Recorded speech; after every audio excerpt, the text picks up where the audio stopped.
Hey everybody, owner and operator of BHB Studios here.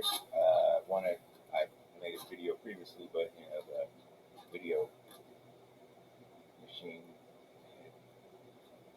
stopped responding. Anyways, I went through the whole thing of trying to tell you guys that recently I ship a lot of stuff on eBay, and obviously I sell everything I sell is vintage, so it can't be replaced, and people are saying that stuff's getting damaged, and I don't know why it's getting damaged or how, but either the customer is trying to dupe me or not, but they want me to send them a refund and keep the item. They say they make a claim, the claim doesn't get paid, then the shipper says I have to make a claim, but I don't have the product anymore, so I don't know how I'm supposed to do that. So all the claims get denied if there's any damage or whatsoever. And customers are saying publicly that I inadequately, or to me, that I inadequately package the item. Now, this is what I do with every single item. I've got all kinds of different sizes boxes. I scour, the backs of Best Buys and Sam's Clubs, and I find hard foam, soft foam, whatever I can find as packing material. And so this is an example right here. It's taken me an hour and a half basically to pack this. This is a tuner, Yamaha tuner, vintage tuner, can't be replaced. It's in absolutely perfect condition.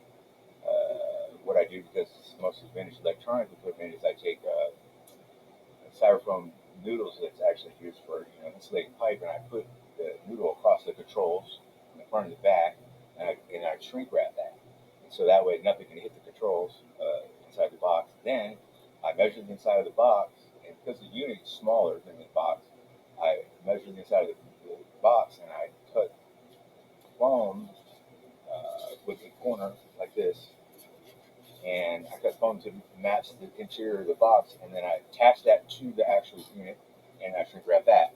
So now, that being the case, it means the piece that the electronics before goes in the box is actually encased in this. The controls are protected, and also the unit is protected corner-wise all the way through. Okay, so we got that part, and then the box itself.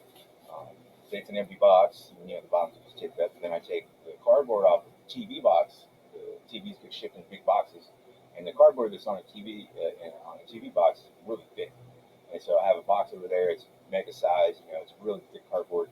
I'll cut a piece of that fits the inside diameter or dimension of this box. Lay it in the bottom. Then I cut more of this with corner with edges like this, and I set that styrofoam inside the box in the corners. Then I take the unit and set it on top of that. Okay, set it on top of that on those corners that's inside the box. Now, once that's in there, then I can see the 2-inch. There's 2 inches of space all the way around the unit. Now, remember the unit's the case of this too, so it's 2 inches from this. Then what I do is I take the cardboard or the foam, and I take my big long razor knife and I cut every piece to fit in there perfectly. I don't just break it and put little pieces in there. I don't do that. I cut these so they fit. I sit those down in there. Once I sit those down in there, if there's any gap between the top of the unit or the top of the styrofoam to the top of the box, then I will go cut either more cardboard or more foam to put inside the box so it's level across the top.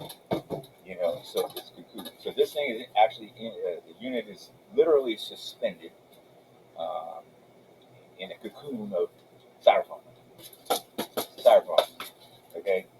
It takes me an hour and a half to box this. Okay. Um, there is probably $20 in tape on this box. The other thing I guess nobody realizes is, I don't know if you can see it, but this is strapping tape. When it comes to the end of everything, I got it all taped up. I've got brown packaging tape. I've got clear packaging tape, box lock packaging tape. Then I have strapping tape. Strapping tape has these little fibers inside of it. You can't break it. You can cut it. You can try and rip it, but you got to cut it. Instead of going and stopping the tape, I take the strapping tape, and I wrap it all the way around to the strapping tape on top of itself. Now, you can't break that. I don't know what you can break, but you ain't gonna break. All right. So this box, as you can see, has been wrapped with this tape. Now, usually I even go thousands of steps further. I mean, I could spend a lot of money in tape on a box. All right. But the other other issues, that I'm having is, I put in the dimensions and the weight. I have a scale right there. I measure the box. If it's 16.5, I put 17. I measure the box. I weigh it. If it says 15.6 pounds, it's 16 pounds. I write that on the box every time. Write that on the box. Okay. When I put this in the system to print a label, that's the dimensions and the weight that I put in. Now, why I'm getting upcharged after the fact when they know exact dimensions, exact weight, I don't know. But we're going to figure that out. And also, I do also insure the box or the equipment in the box for what you paid for it. So if you paid $1,000, I insure it for $1,000, even if you don't pay for insurance. But I don't know what insurance does because I ain't never heard of a claim being paid. Um, Stuff's vintage, it can't be replaced. The customer makes a claim, if they deny it, they say I got to make a claim, but I don't have it anymore. Okay, so here's the thing: this is my stuff, right? And until the customer gets it and it's okay, it's their stuff. But if they get it and it's damaged, then it's still my stuff. Okay, so don't damage my stuff and then tell me that I don't have a leg to stand on, saying you guys damaged it. Look at this box. See anything wrong with this box? No, there's nothing wrong with this box. All right, this thing is encased in cocoon properly, better than it will come from the vacuum box. Right. So either we're going to see how this one goes and see what happens. But I'm going to do this to every box from now on because there's thousands of dollars that you guys have cost me in claims of me paying people just and then they keep my stuff. Whether it be the customer saying that it's damaged and it's not, I don't know. But that's not the case. This isn't my day job. I have one of the most eclectic collection of rare, vintage audio stuff, probably anywhere.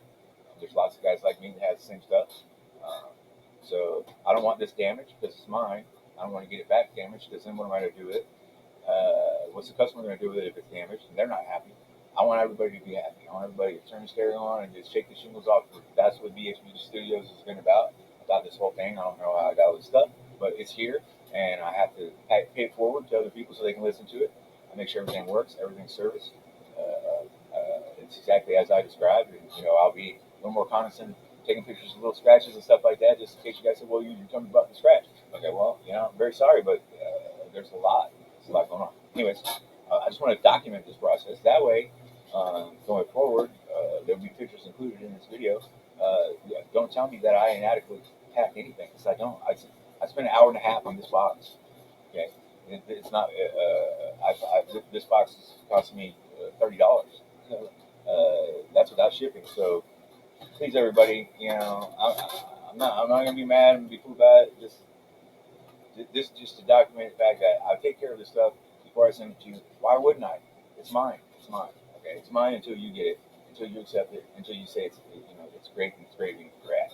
It's awesome. Okay, so why would I not treat all this stuff in here, man? There's not spiders, there's not dust, there's nothing. I clean this place religiously 10 times a day to make sure that this equipment is not only clean, but it's also been used and in rotation, and I listen to it.